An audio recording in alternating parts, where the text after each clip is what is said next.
overcome your old rival Roger for the title in this tournament. Yeah. Beating your two new rivals, Carlos and Yannick. And how much their presence give you extra motivation?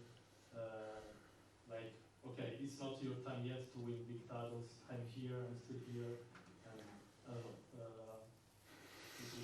So it's if you understood the situation in this way, I'm glad. You know, hopefully they feel the same.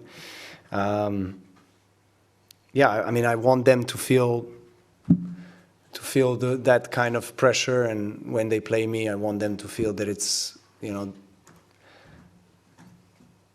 it's going to be you know, it's going to require the best tennis from them in order to win against me. So that's what I want my opponents to feel, no doubt,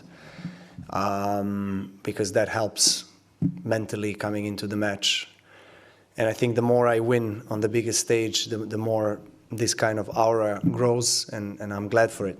You know, no doubt. But of course, that's not going to win you the match, but it might give you the little percentage, a little edge. But you know what I said on the court for Yannick, I really mean it. Very nice guy, great values, his family, entire team. He deserves his success, and he needs to keep going because he's definitely on the right path, and I'm not the only one who is saying that he can win slams and be #1 in the world. And I would be very surprised if that doesn't happen. I don't know if it's next year or the year to come. He's 22. He's a lot of time ahead of him. Rune, Alcaraz, and him are, you know, the big three, next big three, if you want to call them. And they're going to carry the sport. You know, I will hang on for as long as I feel like hanging on, as long as that I'm still I think as long as I'm able to win against them on the big stage, I'll still keep going because, you know, why stop if you're still, you know, winning the biggest titles? But once they start to, yeah, kick my butt, then I will consider probably having a little break, or maybe a permanent break from professional tennis. But yeah, Yannick, the Italian tennis is in good hands. I think Yannick is someone that is very professional, that loves his country. He does all the right things with his people, and it's great that we have a World Tour Finals in a country that really loves tennis and loves sport. Of course, culture is culture, but tennis also has grown so much in the last years with Berrettini's success, his success, you know, Fognini before, and of course Musetti and everyone else. But they have really obviously been doing a good job systematically with federation that, you know, is giving so many players, both men and women.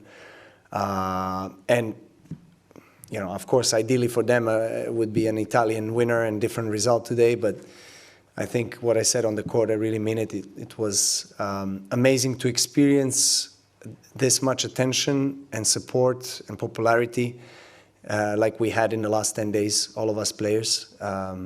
It was really amazing. I played here already 2 years, but this year was something different. I think it's credit to Yannick as well, of course, being Italian and being one of the favorites to win the title, and the anticipation and I think the excitement of the whole nation to support him and to back him was something that produced this incredible energy that I really enjoyed. No, first of all, congratulations. You anticipated a little bit my question. You won 4 out of 5 of the most important tournaments of the year. So my question is going to be for 2024. Yeah. How you keep yourself motivated? How is it possible to do better than me? Because also in Wimbledon. Well, you can win 4 slams and Olympic gold. Let's see. You know, I mean, I have always the highest ambitions and goals, so that's not going to be different for the next year. That's for sure. I mean, you know, the drive that I have is still there. My body has been serving me well, listening to me well. I have a great team of people around me. Motivation, especially for the biggest tournaments in sport, is still present, so it still inspires me to keep going. And in the end of the day, you know, people see you performing in the big tournaments, but they don't see all the weeks and months of dedicated day-to-day, week-to-week work and trying to build your form so that you can peak where you want to peak. And for me, obviously, those are Grand Slams and World Tour Finals, and of course next year also hopefully Olympic Games. So yeah, the mindset is the same, and I'll keep going. I don't know whether I'm going to have as good of a year next year, but I'm going to keep this kind of a freshness of mind and in a way motivation to do that. Hello, Novak, congratulations. Which Novak is stronger, Novak 10 years ago or Novak right now? And who would win this match? 10 years ago was 2013, so I would say Novak of today. 2015 was one of the best years, probably the best year I had.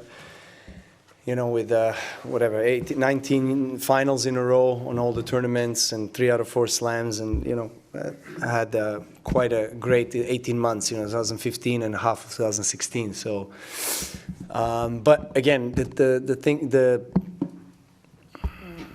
moments in time are different for me. I mean, I don't try to play as much as I did play 10 years ago, so I have to pick and choose the right moment, right tournaments and right periods of the year where I can perform my best.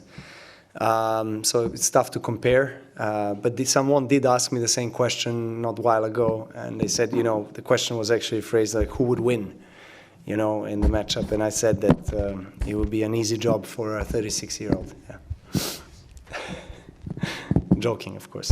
I don't know what will be the score, but I would give the young myself a hard time, that's for sure.